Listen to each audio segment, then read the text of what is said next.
শুভ সকাল ভিউয়ার্স, জুম্মা মোবারক। আজকে ছুটির দিন, তারপরেও খুব সকাল সকালে ঘুম থেকে উঠছি। ঘুম থেকে উঠে দেখি আমার বারান্দা বাগানে এত পরিমাণে রোদ, আর আমার গাছগুলো আস্তে আস্তে অনেক বেশি সতেজ হয়ে গেছে। গতকালকে এই গাছটা আমি এখানে রোপণ করছি। গাছটা আপনারা কালকে একবার দেখছেন, তারপরও আজকাল একটু দেখাই। পাতাটা গাছ দেখেন, মনে হচ্ছে যেন কম্পিউটার থেকে আমি গ্রাফিক্স ডিজাইন করে বসাইছি। ওই পাশেরটা কালকে কলি ছিল, ফুটে গেছে, খুবই সুন্দর। কিছু পাতাবাহার, এটাও কালকে লাগিয়েছি, আপনাদের বলছিলাম। আমার লেটুস পাতা কিন্তু দেখুন, আমি দুইবার খাওয়ার পরেও পাতা কিন্তু কমে নাই। এপাশে পাথরকুচি লাগিয়েছি। ছোটবেলায় কিন্তু পাতা দিয়ে আমরা পাথরকুচি লাগাতাম। প্রতিটা গাছই কিন্তু খুবই ঝলমলা, এবং রোদের সাথে তারাও কিন্তু মানে একরকম উজ্জ্বল ফোকাস দিচ্ছে আমার কাছে মনে হচ্ছে। দেখুন, এই পাশে কিছু গাছ লাগিয়েছি, এটাও এক ধরনের পাতাবাহার, পাতার সৌন্দর্য।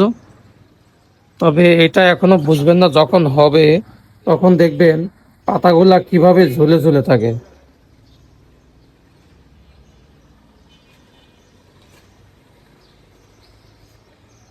রোদের মধ্যে দেখি এই গাছটার নামটা আসলে জানি না, তবে গ্রামগঞ্জে আমি ঝরে যাবে দেখছি। তবে কালারটা অসাধারণ, ভালোই লাগে আর কি।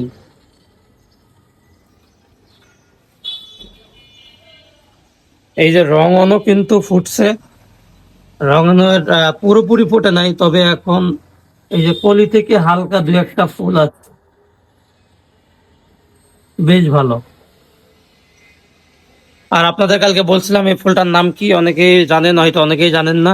এই ফুলটার নাম কসমস ফুল। কসমস করে আলো দিচ্ছে, কসমস ফুল কসমস করে আলো দেয়। এই ফুলটা দেখুন, একদম পিঙ্ক কালার, গোলাপি কালার, মেয়েদের পছন্দের কালার। এইটা আমার অপরাজিতা, আপনারা দেখুন অপরাজিতা কোন দিক দিয়ে কোন দিক দিয়ে একদম এই যে উপরে উঠে গেছে, ভাবা যায় তার মতো করে সে একদম আকাশ ছুতে যাচ্ছে। তবে এই যে ফুলটা দেখুন, অসাধারণ কিন্তু, কি কালার না। রাখছি কিন্তু একদম তলে। এই যে এইটা, এইটা এই দিক দিয়ে চলে গেছে একদম আকাশে। সো ভিউয়ার্স, ভিডিওটি আর লং করছি না। জুম্মা মোবারক, সবাই জুম্মার জন্য প্রস্তুতি গ্রহণ করুন এখন থেকে। আসসালামু আলাইকুম, আল্লাহ হাফেজ।